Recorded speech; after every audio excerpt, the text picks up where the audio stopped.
Welcome back to Are You Seeing This? I am Mo. And I'm Sarah. Yeah, let's get started. We're not crafting today, so feel free to chill along with us. Today I want to start on romance tropes. So, Sarah, how much do you know about romance tropes? I think like 2 or 3 of them. I know of the enemies to lovers one. That's the first one I have written down. I just kind of want to go back and forth where, like, I tell you about romance tropes, and then you just give me your thoughts, and we just kind of chat about it. And then our listeners can give their thoughts as well. Let's go for in whatever space they want to. Yeah. It's just an open forum. So enemies to lovers. Yeah. Let's generate conversation. So enemies to lovers. That's pretty much what it says on the tin. 2 people are enemies, and then over the course of the romance, they fall in love. So my thing with enemies to lovers is it's often not, the way it's written now, it's very popular, but it's often not actually enemies. It often is just like 2 people who are vaguely annoyed with one another end up together by the end. That's just my thing. Enemies to lovers is great when it's actually enemies. Because if they're actually enemies, how can you cross that bridge? Well, that's what the story is, you know? They find a way to cross the bridge. But don't you, like, sacrifice a piece of yourself? Like if Kendrick and Drake... Oh my god. That's too See, big when of a I tell gap. you to write fan fiction, Sarah, this is what I need. You'd be so prolific. Okay, if you would read Gideon the Ninth, like I've been saying, then you would see an example of enemies to lovers. Yeah. I feel like enemies to lovers usually goes enemies to friends to lovers. Usually, like, the enemies, whatever their reason is to be enemies, like, they find out some secret that changes their perspective on whatever they're fighting about. They see each other's point of view on something. They see the other person in a different light. Usually there's some sort of adhesion, like something that forces them to work together, and then as they're working together, they start to grow attached. I've seen a really specific version of this become popular in recent years where it's like a liberal dates a Republican. Yeah, there was like that. I saw YouTubers reacting to like a movie that was like that. Yeah. Wasn't it Purple Heart or something? Because it was like he was like military, and he wanted, because in the military, if you're married, you get like certain benefits, and she had a lot of medical debt because she was very sick or something happened. Someone was sick, she needed medical debt forgiven.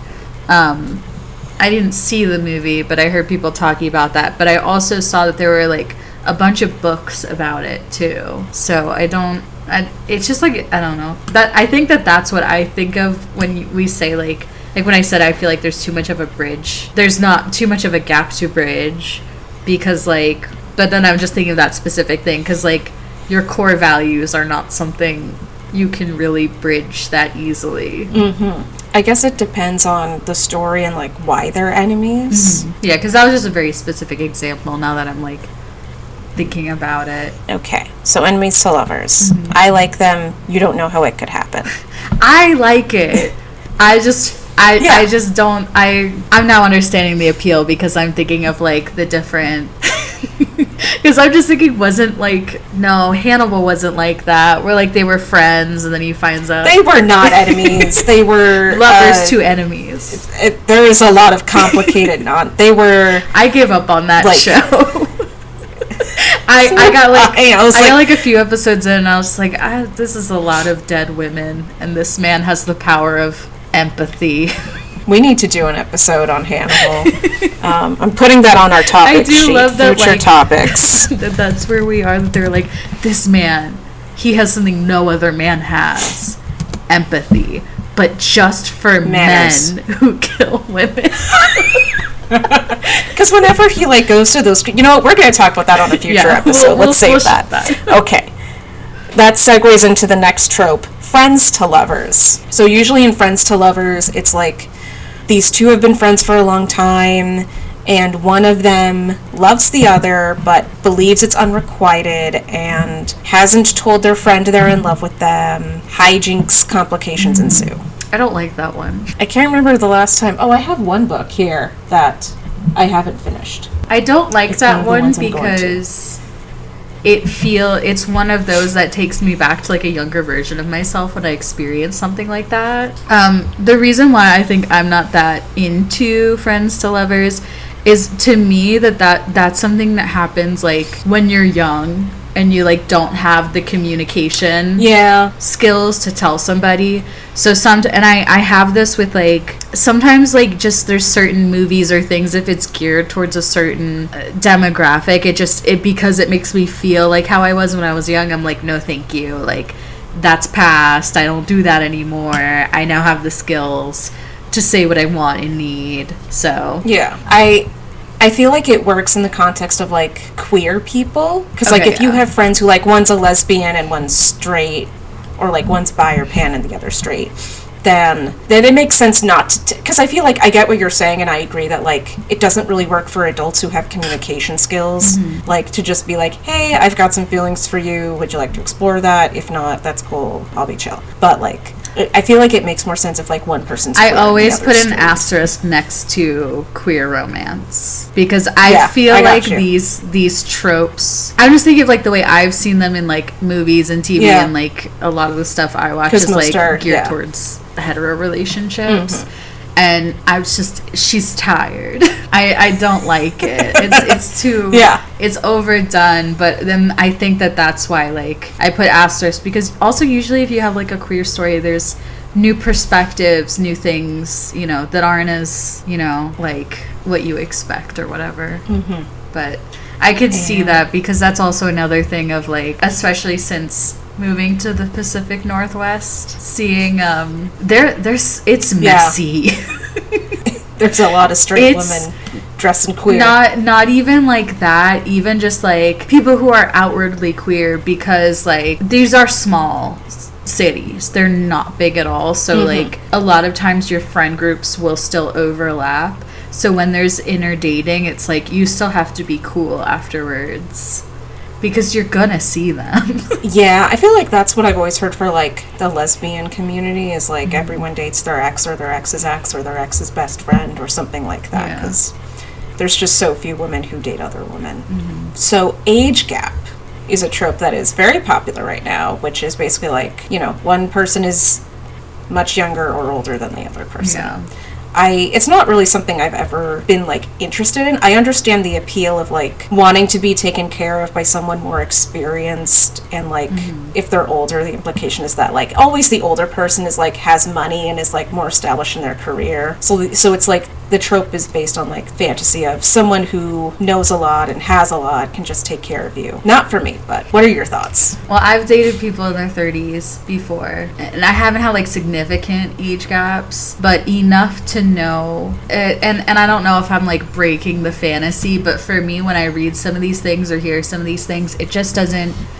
Again, I think it's much more accepted in queer relationships because of how small the dating pool is. But there's, when you are of a certain age, like you're young, you're like early 20s or whatever, that's always what they are. You really don't, don't know who you are, you don't know what you want, you're kind of just fucking around, whether you know it or not. And then when you're dating someone in their 30s, they know who they are.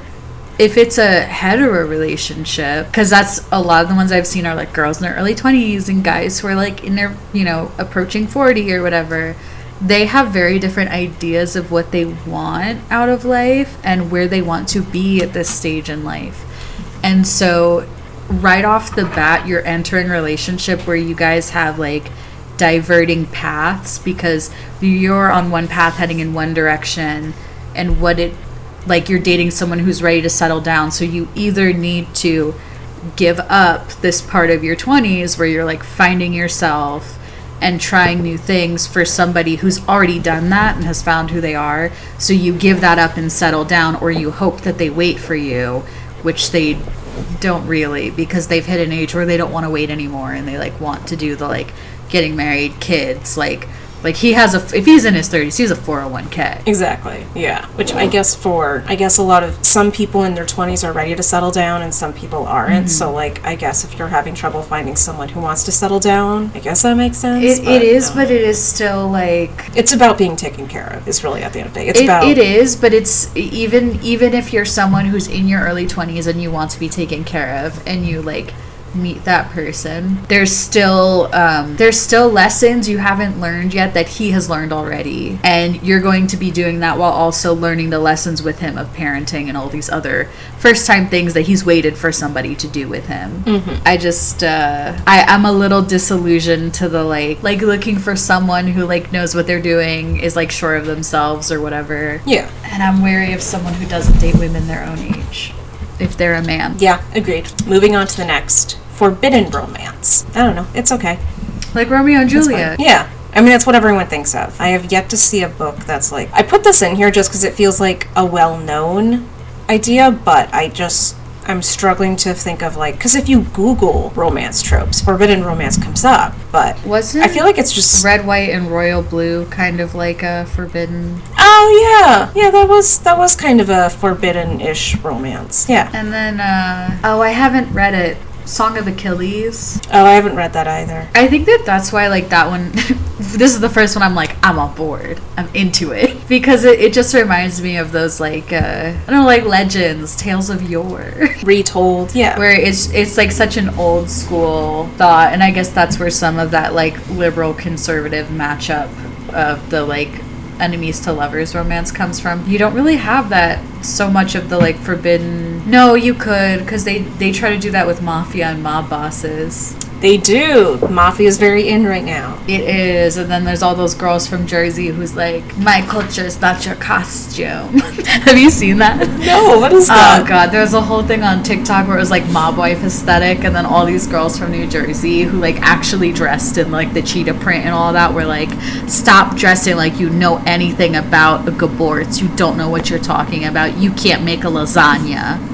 Stop wearing the fur coat. You didn't earn the fur coat. That's not what they said, but that was the energy of what they were saying. Yeah. They were like, you can't make a lasagna. Get out of here. The forbidden romance between the TikTok mob aesthetic girly and the girl who's from New Jersey. Yeah.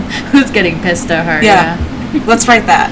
That would be cute. She's like, you're not a mob wife, I'll make you a mob wife, and then boom. It works. Okay, next one is the one bed trope. This is probably the most common trope. It's, we're staying at a hotel or what wherever, is it called? And there's only one bed, so we have to share the bed. Oh. It's the one bed trope. Have you heard of this? No, I thought you were saying one bed trope, and I was like... No, bed. I was like that One Direction fan fiction that got turned sleeping. into a movie. I have not read that fan fiction, nor have I seen that movie. There's I'm too certain much there's lore. a one bed. That will not be another future It's very, topic. was it She's All That, where he took the bet to make her hot? I think so, yeah. The only One Direction fan fiction I know is the one where she gets sold to One Direction. Have you heard about it? Yeah. I never read that, but it's like the meme, yeah. There's that one, and then there's the endless Obama ones. Oh, and there's the one where it's not even fan fiction. I think it's just a meme where it's like you go to get a heart transplant surgery, and one of the One Directioners is like giving you their heart, so you wake up and they're dead. Oh yeah, that was a meme format. That was a meme. Yeah. Anyways, one bed trope. Thoughts, ideas, concerns. It's cute. Yeah, it's cute. It's fun. But is it a trope if it's just for, like, one scene? It's considered a trope just because, I guess, of how common it is and how often... This is the other thing with romance tropes, which is kind of why I wanted to do this, is because, like, what we're seeing more... Well, it's been going on for a few years now, where tropes are really being used to market romance books, and now that's kind of bleeding out a bit into other genres, but it's mainly in romance, where it's, like... Instead of telling you, like, the gist of the story, the main idea, the blurb, the pitch, they're just being like, oh, it's enemies to lovers, one bed, fake relationship, grumpy sunshine. It sounds like they're writing books based on Tumblr tags. Yeah, it's very much from... Did you ever go to Archive of Our Own, the fan fiction website? No, I wasn't on that one. So they use tags like that, like Tumblr, but it's... You're right on the money. I know fanfiction.net. I know. That's the only one I know. Archive of Our Own is the much more... It's much more user-friendly. It has a lot more fan fiction on it now. It's the big Disney corporation of fan fiction now, if I had to find a metaphor. Without so it's the Apple of, like, streamlined... Yeah. Okay. Yeah. So they use tags like Tumblr. So they use a lot of these like one bed fake relationship tags. So that's the other concern people have had, is that how much of the fan fiction community is influencing the romance community, and how much of like so much romance now is really just fan fiction with the names changed, essentially. Right. Well, that was like that One Direction fan fiction I was talking about. It got turned into a movie called After, and it wasn't even like 50 Shades where they like took a fan fiction, turned into a book. That was a straight up like they went on Archive of Our Own, took it and turned it into a movie. Actually, there's 3 movies now. I've seen a YouTuber, I think it's with Cindy, has talked about them. Love her. But yeah, so that's the one bed trope. The next one is second chance. I think this might be one of my favorites, is the idea is that like you were in a relationship before, it didn't work out, now this is your second chance to see if it'll work this time. Oh, that's so sweet. Yeah. I like it especially when it's like 2 people who were just really young and dumb the first time around, and now they're coming back more mature. And I think that's... But also the idea that, like, love persists. You just have to figure your stuff out and grow up a little bit to get there sometimes. I really like that, because to me, like, I think I like stories best when they really capture the interesting parts of being a person or a human. And that, to me, is one of the most interesting parts of people, is that like you could meet someone and then 5 years go by and they're a completely different person. And you know, like you went and lived your life and then you meet them and suddenly new person. And I really like that aspect, and I like that trope. It sounds very endearing, and also like, I don't know, I like the idea of a second chance like that. That's really sweet. Yeah. And the next one is fake relationship. Basically, like, for whatever reason, you and this person have to pretend to be in a relationship. Usually the reasons I see is either A, for some reason, you know, you need money, but you can't get the money without like being married, like some sort of inheritance thing or whatever. And then the other reason I've seen is you're getting back at an ex. Like, your ex is in a relationship and you're going to see them at an event, and you want to bring someone as a date to be like, I'm also in a relationship, ha ha ha, so as a way to like get back at your ex. I'm sure there's other reasons. Those are the top two I can think of at the moment. Or like you could also do like the celebrity, right? The relationship for the cameras, for the paparazzi. And then, you know, the way it goes is you pretend to be in a relationship, but then, oh no, you actually fall in love, but you think the other person is faking it, so you don't think your feelings are reciprocated, so you do the pretend breakup, and then you're like, oh, I really miss them and I'm sad. And then there's the grand gesture, and then they get together. Thoughts on fake relationship? I don't know. I kind of like it. It's interesting, but no, I like it. Because to me, that's like a version of the friends to lovers trope that I can follow the thread of a little bit easier, because again, that's one where like you enter a relationship and you set the rules, and then like most relationships in life, like the terms change, or people change their minds or get different feelings. So yeah, I like that. I like seeing people navigate mess. Yeah. And the next one, although not the last, there's like a million tropes out there, but this is like the last of the most popular ones I know of. The grumpy sunshine trope, which is where one person is a like grumpy April person, and Andy. and the other is April and Parks Andy. and Rec. Yes. April and... Yes, exactly, Grumpy Sunshine. Yes. Okay. I do like that. There's something very endearing about, like... I think a lot of people really like the idea of having, like, a partner who hates everybody except for you. 100%. I think that's a lot of what is going on with this trope. And I get it, because it's, like... It's the same of, like, the Edward is a stalker, but we don't talk about it because, like... I think a lot of people don't want to admit that they just really like the idea of, like, oh, he would never leave me because he can't, because he's obsessed with me. People really like the idea of like having a very hot, attractive, rich person just totally obsessed with you. And I think it's because it's not something you could fumble, because they're obsessed with you. So they're never gonna leave, and you're the one who like kind of gets to dictate the relationship. At least that's why I think that's a popular trope, and I can understand that because it's really scary. To be in relationships where you're like, I don't know if they like me. Yeah. So I get that. It sucks to be in that situation. It does. So that's my main topic, the romance tropes. Yeah. I like that last one, Grumpy Sunshine. I also, it was just thinking, I'm sure there's a lot of people who like, I gotta peek at fan fiction, because now I'm thinking, like, oh, that would be, like, The Witcher as, like, the ultimate grumpy that everyone would really... Yes, Gear and Witcher guy. Oh, that makes sense. What's his... It's not Javert. It's Geralt. Geralt. And it would be the ultimate crackfic. Crackfic is fan fiction that's, like, so ridiculous you call it crackfic. That's interesting. Where it's like Javert from Les Miserables and yes, Gear from The Witcher. Someone write that. Write it and send it to us. Oh, you write it. Me write it? I'm writing lesbian fan fiction. You know what? You're so right. I apologize. Not fan fiction. I should not have asked you to write about men. That's my bad. I know. Somebody else send it to us. I would never be caught dead. Yeah. Sarah, you write it. You like men. I do, but I haven't seen Les Mis. For a moment, I legitimately thought you were going to say, I do, but I haven't seen Men in a moment, so I haven't been looking at them. It's sort of like orcas. Like, I know they're in the ocean, but, like, I'm not looking at them, so... I just realized my face is frozen on the Yeah, it has. So I'm laughing, but you just...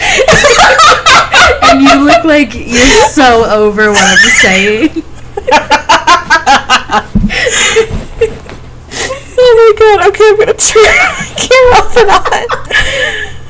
There we go. We have visuals. I like that I was just stone cold. You straight up were just like you looked so unimpressed. I loved it.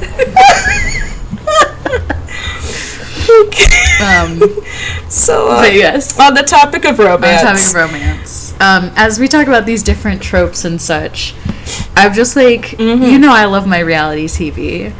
And there's a few different reality shows going on.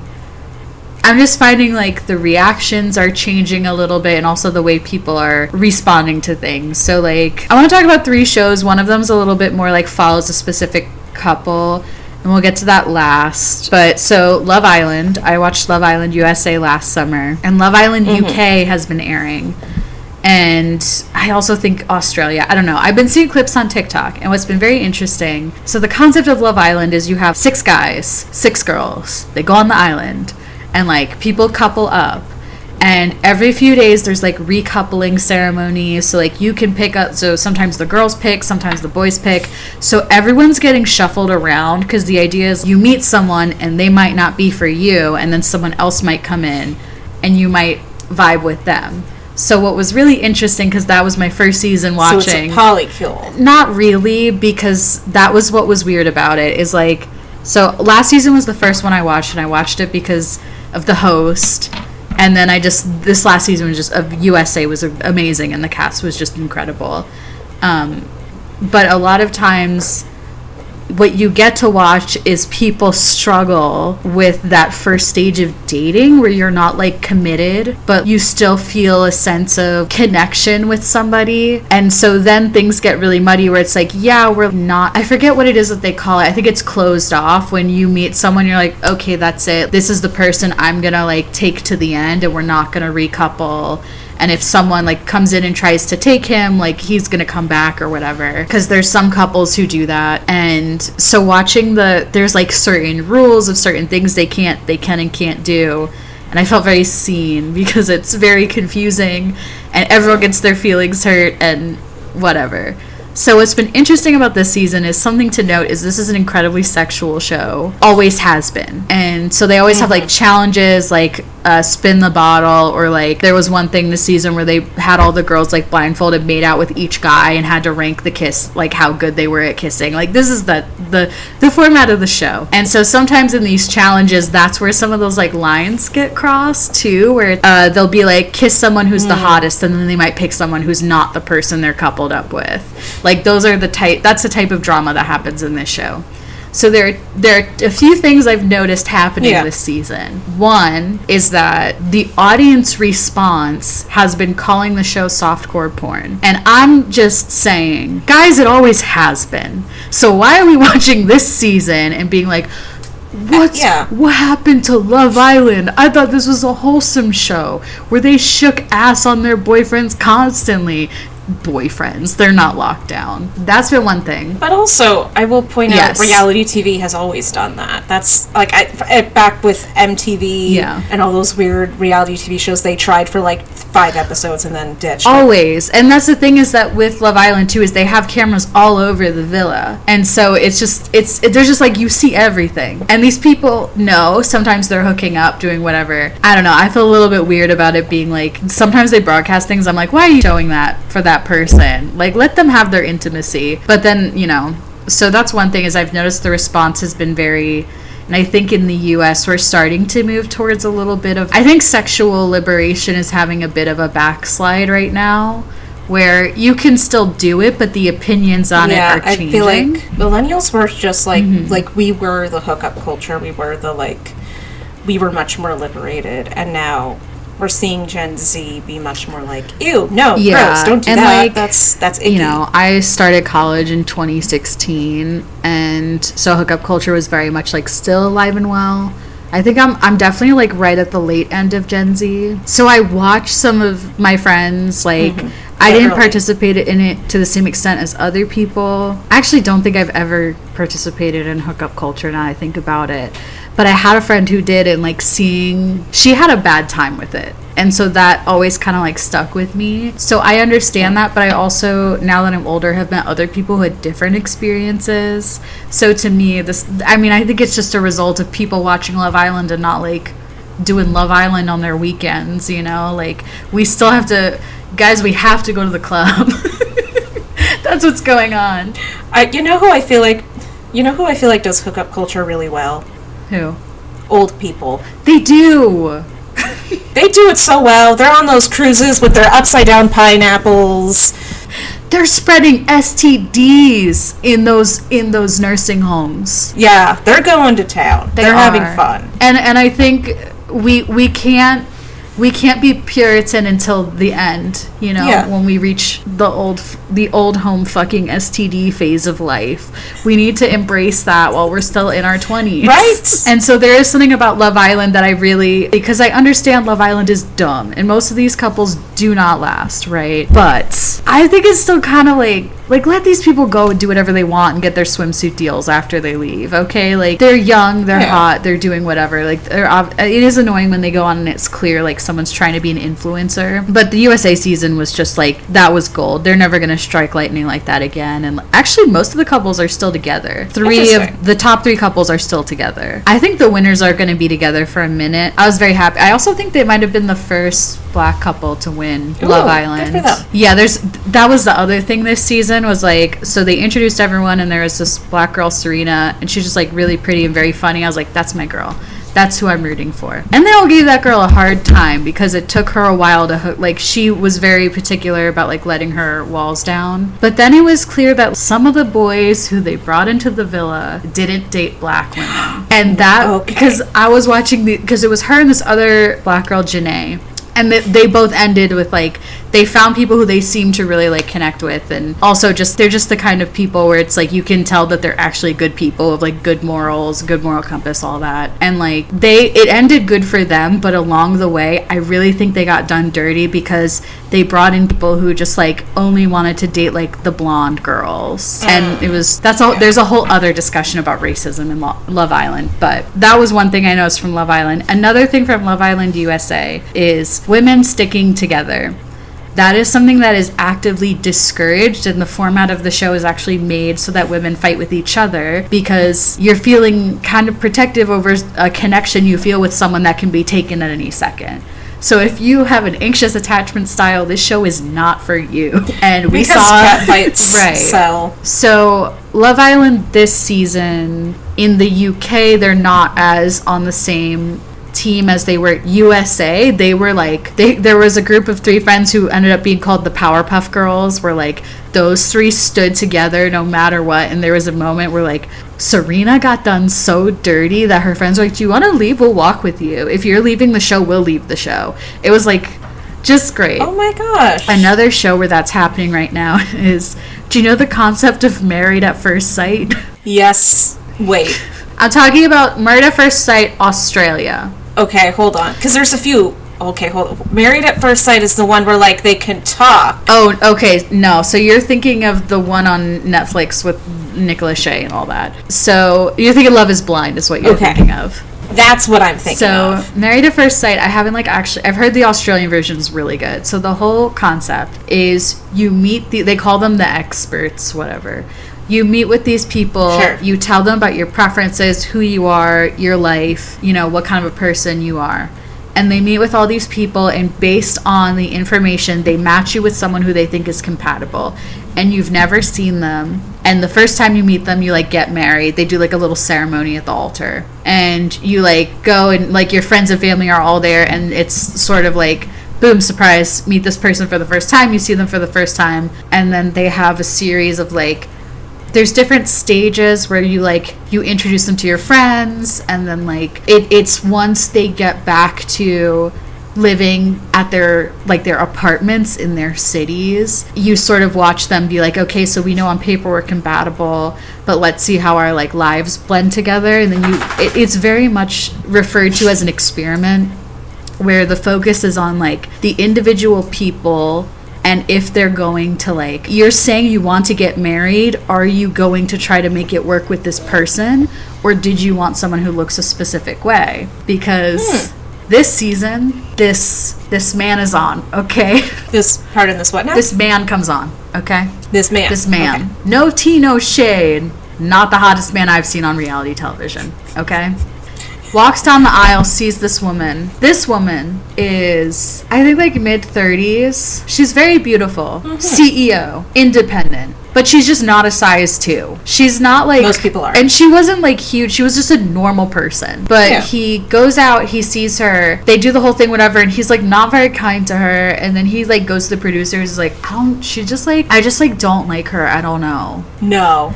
And she said that on the wedding night, he woke her up to tell her, I just don't feel a spark. I just don't think you're that hot. And, like, slept on the couch. Throw him in the garbage. And he told all the other guys. So there's this girl in this season, Jamie. Trash. We love Jamie. She's great. So she's on the show this season, and this girl is a girl's girl. And it's great because they found her a man who, like, you can tell he's not quite as, like, puts himself out there as she is, but he's someone who, like, they're, like, both very attractive. And so it was very jarring to me that this man who, like, had neck tattoos and was, like, attractive actually considered her feelings a lot and, like, seemed to, like, kind of be smart. And so, like, he heard that guy talking shit about this woman he married, and he went and told Jamie and was like, no, that was a separate couple, but he told her and was like, I didn't like the way he talked about this. But so Jamie's girl's girl, she's always standing up for, even if they're kind of crazy. I think these girls. I think I saw a clip of this on TikTok where, like, she's walking down the aisle and he turns around and she's like, oh, thank God,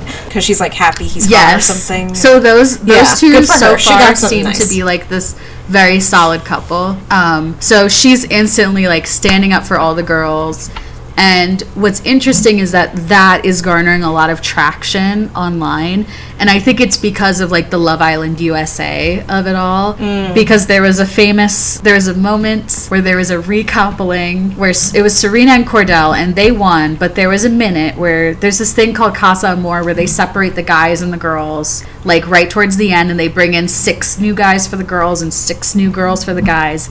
And only one guy did not come back from Casa Amor with a new girl. And then they send them clips of what the other person is up to. So Serena got some clips of Cordell. And they edited the show to make it look like she overreacted when, like, they had gotten really close. And then he brought someone else back. And so all of her girlfriends, like, they knew about it. And they're like, go. Tell him, Serena. Tell him. So Serena stands up there and, like, it was intense. She like, you could tell he wanted to cry when she was done. Oh. And she has said since they cut a lot of what she said out. And so that was, like, a main thing in that show was, like, if someone disrespected one of their friends, they'd be like, you can't do that to my friend. Why would you talk to her that way? Or like, don't let him talk to you like that. Stand up. And so I just think it's really interesting seeing that pop up on some reality shows, even in like the brief ones where they have brief connections. So I'm encouraged to see this like women supporting women and this girls. And that sort of goes into the last couple I want to talk about, who like, I don't want to get too much into the format of the shows, but it's not a dating show. These are just two people from different Bravo shows. So their names are Paige and Craig.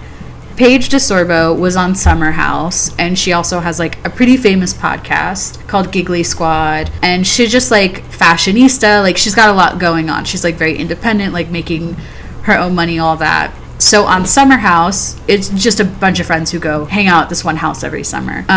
It was really interesting watching her go from very like Catholic Italian girl who's like searching for her husband to, oh, I'm actually very funny and I have a career and I stand up for myself and like don't take shit. And she's someone who is like a self-proclaimed girl's girl, and I believe that I've seen her walk that out. So I like Paige. She was dating this guy Craig, who was on the show Southern Charm. Southern Charm, I don't know if I told you about it. It was the one where they had that guy who ran for Congress. Okay.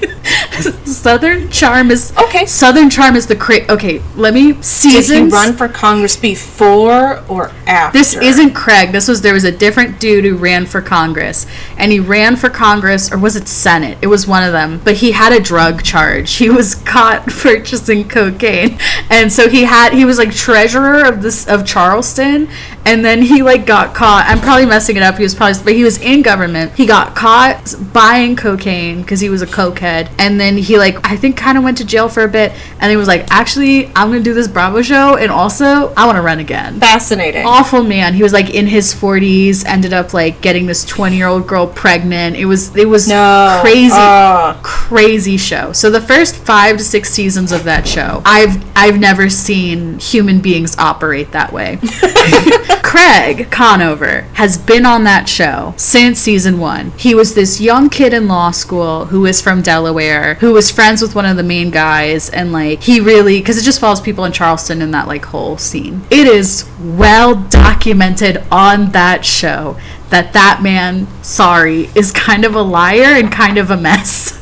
He's kind of a hot mess, and he did not, very early on, didn't treat women very well, but the show's been on for like 10 years or something now, so we saw him at like 23, and now he's like 34. So a lot of growth in that time. And for the past 3 years, he's been dating Paige. And that helped his image a lot. It really helped revamp him. Like, he started a company before her, but like it really gained a lot of traction. And like, I think people really saw them as a power couple, because he had this, it's called Sewing Down South, and he like sews pillowcases or whatever, like decorative pillows. And he also has like other things, like he owns a bar now. And so he's this like business dude, and then Paige is like this New Yorker, like fashionista, like funny girl, like she's, I think, also does like journalism, like she used to write for columns and stuff, so like the two of them were just like power couple. Paige she just turned 32, so she announces on her podcast, she tells everyone like, Craig and I have broken up, it was mutual. And she talks about it. Honestly, I think everyone should listen to that episode if they're like in their late 20s, early 30s, even if you're in your like mid 20s. It was a really great episode because she talked about how he was hitting a point where he wanted to get married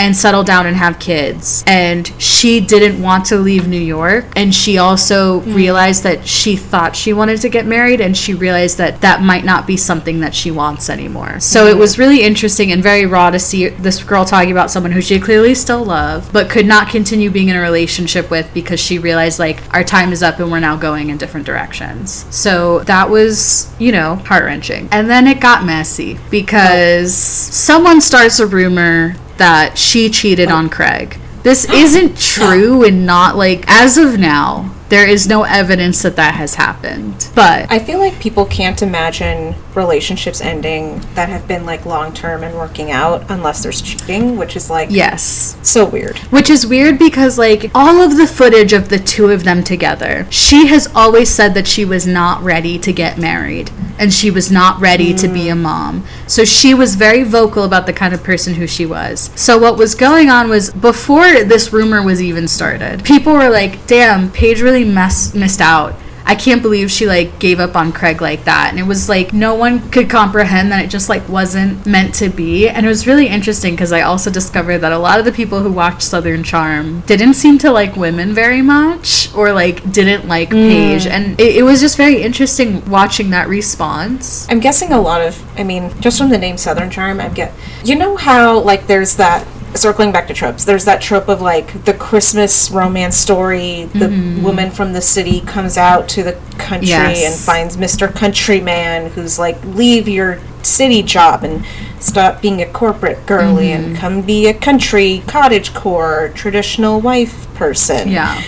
And like those stories are not geared towards city corporate women, they are geared towards women who are in the country, who are already living that life, who want that affirmation of, you're doing the right thing and you will be rewarded. Yeah. And so I feel like the people tuning into Southern Charm are probably within that same mindset of like, they want to see Southern Charm. They want to see the Southern belle who is not the New York City businesswoman. And so I think she was probably set up to fail in that regard. Yes. I also think something that Bravo has not quite accepted yet, first of all, their demographic does seem to lean a little bit older, but they also don't seem to have accepted that when you have reality shows that are clearly produced with a misogynistic tilt, people are starting to see through it and not agree with it. And I know I like ranted to you about the what turned out to be the final season of Vanderpump Rules, but that was one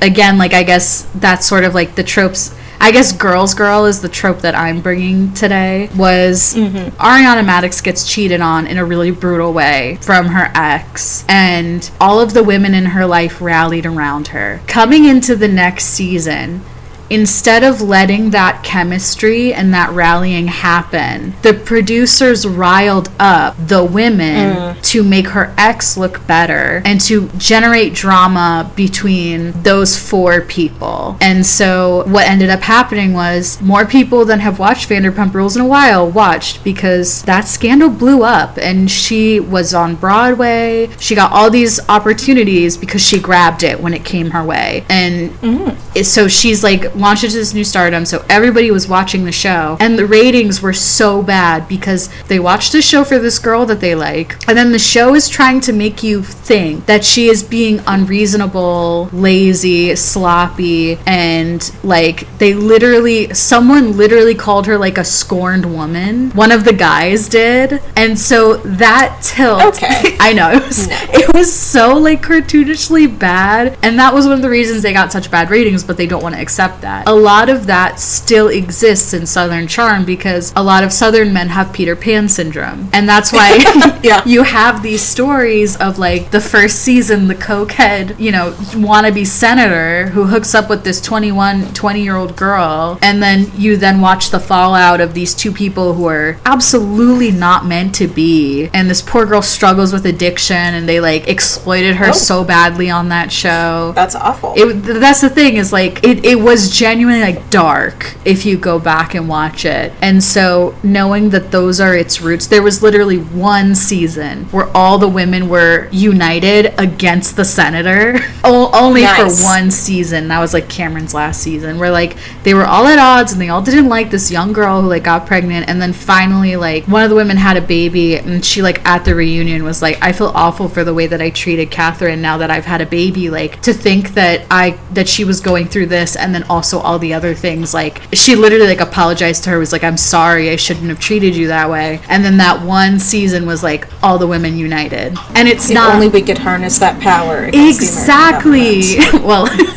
yes, that too. But that's the thing, is that like with these reality shows is they can't let them stand together. And even with Love Island, there was a limit to it because the producers, and that was it, was like when they left the show, a lot of these girls there was one girl specifically, Leah, who was talking about her treatment on the show, and the producers riled them up so badly and had all these different techniques to like make them miserable so that they'd be dramatic and like do more things on camera. So do they ever pit the men against each other, or is it just the women? It's just, at least what I've seen on Bravo, sometimes men are villainized, but if they're conventionally attractive men, they tend to get a lot of slack. They're Prince Charming.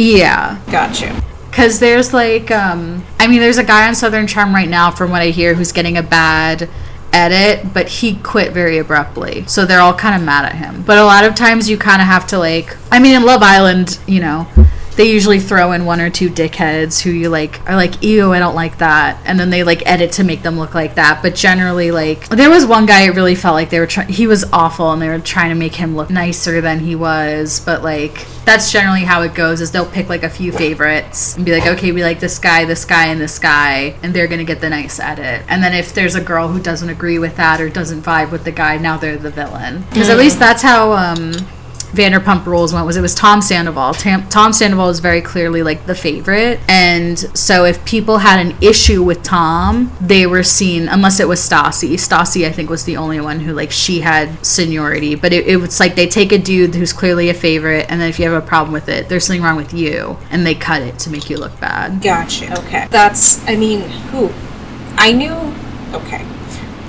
knew reality television was so scripted and like edited to make villains out of innocent people.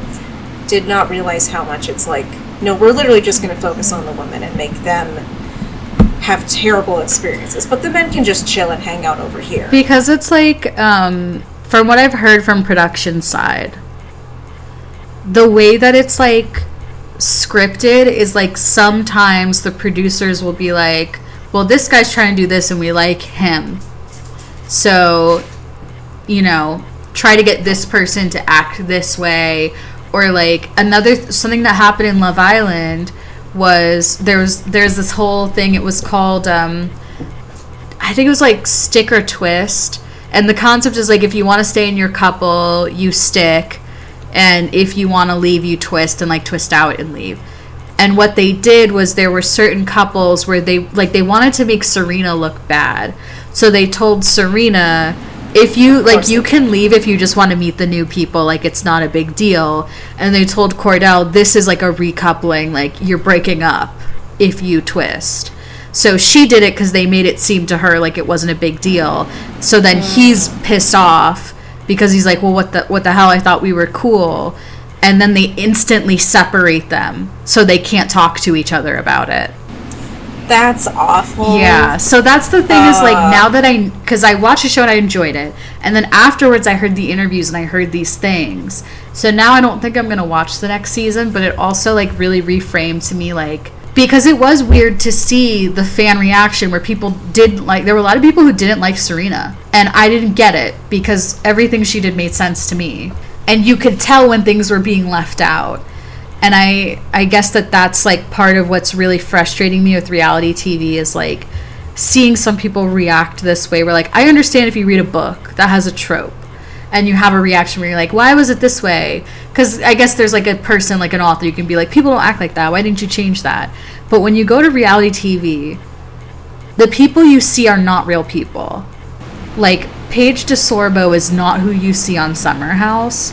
Like, there's parts of her that are there, but like, same with Craig. They are created by producers. Exactly. And like, and it does look like Paige is a bit of a Summer House favorite, so I think they picked up cameras after they broke up, and it looks like she's gonna get like a very positive edit for this season, so I'm happy for that for her, because it's, I guess that's what's just been getting me about watching these different reality shows, is like seeing the context. I feel like I gave a lot of almost like unnecessary context, but like, I feel like a lot of people are responding very harshly to real people when it's sort of like, it's just projection.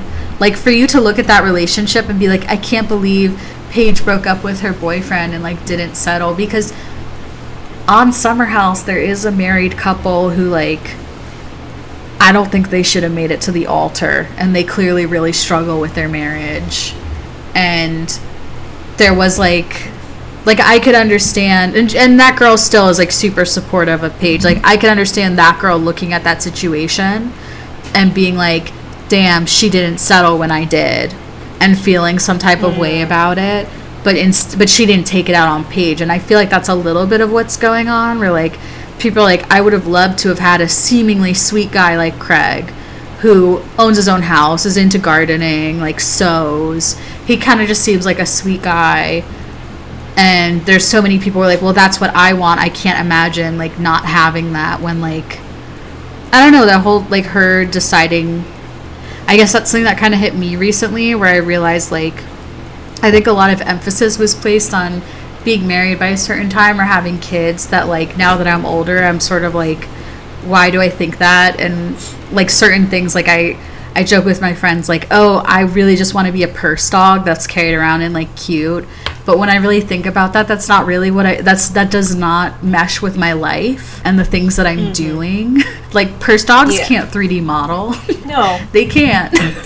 No. And so like thinking, to me, I didn't realize, I guess, that's part of that, like looking for, like same with the age gap, is just like looking for someone to take care of you and carry you around. And I think that in the Paige and Craig dynamic of it all, that's what he appeared to be, of like steady, safe, like you could settle down, attractive man. And so a lot of people can't comprehend a woman walking away from a seemingly good relationship for that reason. It's the fantasy versus the reality of who you are. It's the fantasy of what the fantasy, the patriarchal set fantasy tells you will be good for you versus what you know yourself to be the reality, what you know will be good for you. Yeah. This kind of reminds me of, there's this TikTok lesbian couple who, I don't know if you've seen them, but it's like this couple, they were together, they had a podcast, they broke up, they got divorced.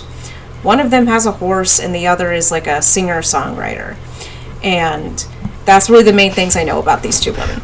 But the singer-songwriter... Horse and songwriter.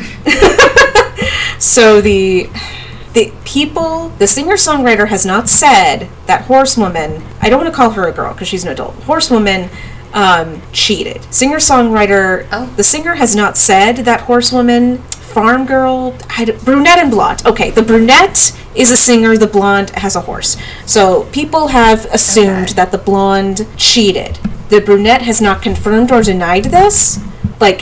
Is clearly... And so people are harassing the blonde. And it's very clear that, like, the brunette is leaning into it because, in my opinion, it's helping her gain more traction, gain more attention, gain more of a following, and sell her album. Okay. And, like, to me, it seems like the two just kind of... Like, and to be clear, the blonde has not said anything negative at all about the brunette. She's been very, like, keeping it to herself, quiet, not saying anything. But everyone is just convinced that the blonde is evil and the villain. Because, again, when people break up, people really want there to be a villain and they want there to be a cheater. But, like, and I feel like people want to believe that because they want to believe that, similar to Paige and similar to these two, is, like, sometimes you find someone who you click with and have great chemistry, but you want different things in life, and it doesn't, things don't magically fit together like they do in a romance novel. It's sometimes the grumpy sunshine doesn't get together and fall happily ever after. Sometimes they're just annoyed with each other.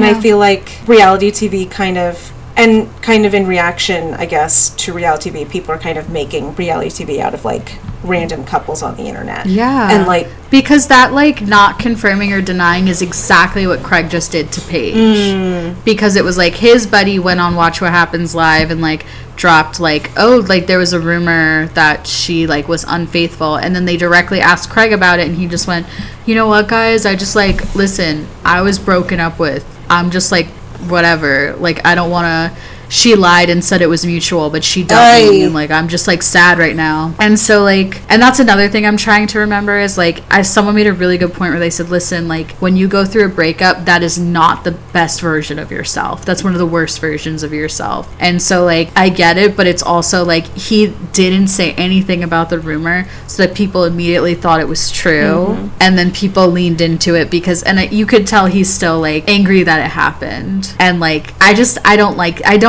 that we're getting to this point where, like, again, like you said, everything's reality TV, and then people can, like, use fans or attention as currency in this way to, like, get back at each other. Yeah. Because now we're just gonna have months of, like, Paige made a second podcast, and now her show's coming out, and his show's coming out because, like, they filmed things for both shows. So now this breakup is going to be stretched out for, like, months now. Of course, yeah. And could you I can't imagine. That sounds awful. I can't imagine if, like, I had a significant breakup like that and, like, everybody had an opinion on it everyone was telling me their opinion on it. Years after it happened. And then I just see video after video about it, even if it was months after it happened. Like, stop. Leave me out of it. Teenagers making TikToks about it with their opinions. Ew. And it's like, you know, even people are like, Team Paige, Team Craig. I could not imagine that happening for one of my exes. Like, coming across someone who, like, feels so intensely that I did my ex dirty, and is like, I'm team, you know, Sarah's ex, and, like, she was a real bitch, and to come across that and be like, you don't even know what he was like. You don't even know him. Just to be like, why are you talking about this? You don't even know this man. Yeah, it's, people really want to make characters out of real life people, and in reality, people are just messy and morally gray, and there's no clear villain, no matter how hard you want there to be, or how hard you try to make people out to be. Yeah, because, like, in reality, that's like, I was seeing a new therapist right now who's doing, like, a lot of exercises or whatever, and she did one where she read out all these statements. I do agree, and I said that, like, I believe that most people are good, and we talked about it, and I said, like, I really reject the idea that, like, there are a lot of, like, bad people or dangerous people in the world, because really, I think that they're not bad, they're just selfish. And most people are really only thinking about themselves and what works for them, and it doesn't even occur to them at times to, like, think about other people. And that's when, like, that's like that gray area of life that most people just sit in. Yeah. I don't know, maybe these people, I don't know, maybe I'm someone who needs to touch grass, because I know a lot about all these different shows and these couples. But I'm just I know a lot of romance tropes. Yeah, I'm just, like, observing, and I'm kind of like, but that's not how it goes in real life. I don't understand. Why are you expecting us to work the way why are you expecting in reality TV for things to unfold in a way that they do not naturally in life? Because, like, reality TV, I get it's not, like, real, but you're still looking at these people. It's like holding the Barbie dolls and being like, now kiss. It doesn't work like that. It doesn't. It's not reality, and it's also not a romance novel where there's an ending. It's because obviously the executives want 1 million seasons, so it's just going to keep going. Yeah, they want 1 million seasons, but they also don't want to pay people. Yeah, so I guess that's our final point. People are people, but they're not people on reality shows. Yeah, because reality's not real. Reality isn't real. Reality isn't real, guys. You heard it here first. Yeah, that's our hot take. Real. That's my hot take. Nothing's real. Everything's fake. Yeah. If you practice in the mirror, it means that you're in a scripted reality TV show. There we go. We're actually reality shows right now. This is being filmed in front of a live studio audience. Oh, stop. This is not the Truman Show. We're going to cue the laugh track right now. Beautiful. Okay. Now I have to find a laugh track to put into this. On that note, I am Mo. I'm Sarah. And this has been Are You Seeing This? I hope you've seen this well. Have a good day or night or whatever time you're watching this. Bye. Bye.